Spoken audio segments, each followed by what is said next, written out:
Accompong stands at a crossroads, a moment that will define leadership, identity, and future direction. Questions are rising, and the world is watching. This is Accompong Network News.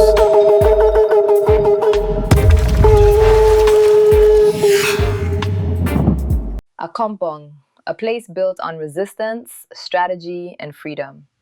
For centuries, it has stood as a symbol of Maroon strength, governed not by outside forces, but by its own leadership, its own laws, and its own people. But today, that unity is being tested. A leadership dispute is now unfolding inside Accompong, one that is raising serious questions about authority, legitimacy, and the future of governance within the Maroon community. At the center of it all, Chief Richard Curry.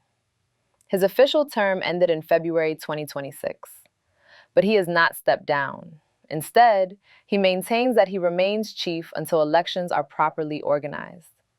Opponents disagree.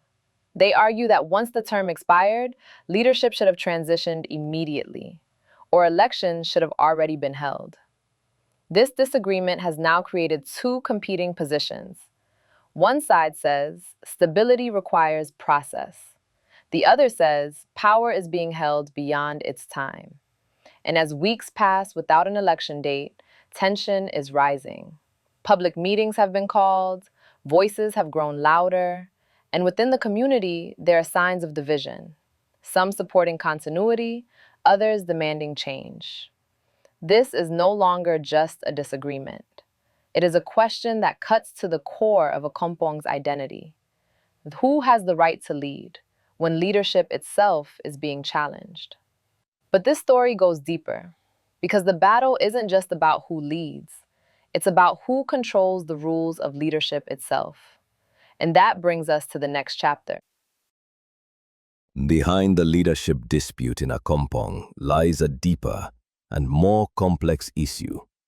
A battle over the constitution. Not one constitution, but two.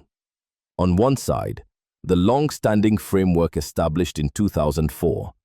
On the other, a newer version introduced in 2022 under the leadership of Richard Curry. The 2004 constitution is widely understood to have gone through a structured and transparent process.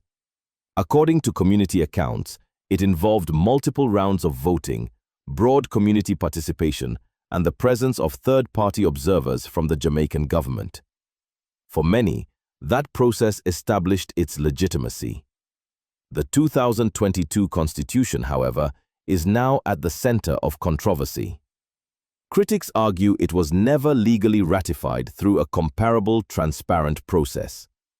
They claim there was no clear multi-stage voting, no confirmed independent oversight, and no formal community-wide approval matching the 2004 standard.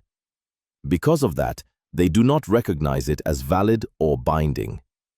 Supporters of the 2022 Constitution maintain a different position. They argue the document reflects modern governance needs, represents a necessary evolution of leadership structure, and should guide the upcoming election process. At the center of the debate are the rules inside the 2022 Constitution, including a major point of contention, a residency requirement for candidates. Supporters say it protects the integrity of leadership and ensures that those who lead are rooted in the community. Opponents say it excludes certain challengers and reshapes who is allowed to run. The residency requirement has also brought forward a more direct and serious challenge. According to officials involved in community administration, including the office responsible for enumeration, there are assertions that Richard Curry was not residing in Accompong at the time of his election and only established residence afterward. Those raising this point argue that applying strict residency rules now raises broader questions about consistency, fairness, and how leadership qualifications are defined and enforced. ANN has sought clarification on this matter. And this is where the situation becomes critical. Because if the Constitution itself is disputed, then the rules of the election are disputed. And if the rules are disputed, then the results of any election may not be accepted. Public meetings have already reflected this divide. Some residents are calling for elections under the 2004 framework. Others support moving forward under the 2022 system. And now, a critical question is emerging.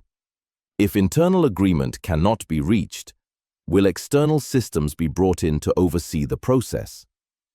Because this is no longer just a legal debate.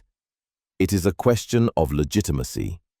Who decides the rules, and who gives them power? What is happening in Accompong today is not just a leadership dispute. It is a defining moment. Because beneath the surface, this conflict reflects something deeper, a question of identity. What is Accompong in the modern world? Is it a community operating within Jamaica's national framework? Or is it something more? A self-governing Maroon state rooted in history, treaty, and tradition? These are not new questions, but today, they are becoming urgent. Because the outcome of this election dispute could shape how leadership is chosen, how laws are defined, and how authority is recognized, both internally and externally. If elections proceed under one system, but are rejected by another, Accompong could face a dangerous outcome. Two sides claiming legitimacy, two visions of governance, one community divided. But there is also another path, a path where dialogue, agreement, and transparency restore unity, where the people, not just the leadership, determine the future. Accompong was built on resistance, but it was sustained by unity. And now, at this crossroads, the question is no longer just who will lead. The question is, what kind of nation will Accompong choose to be? Thank you for joining us. This has been part one of a three-part series on the Accompong election. Stay with us as we continue to break down the facts, the voices, and what it all means for the future.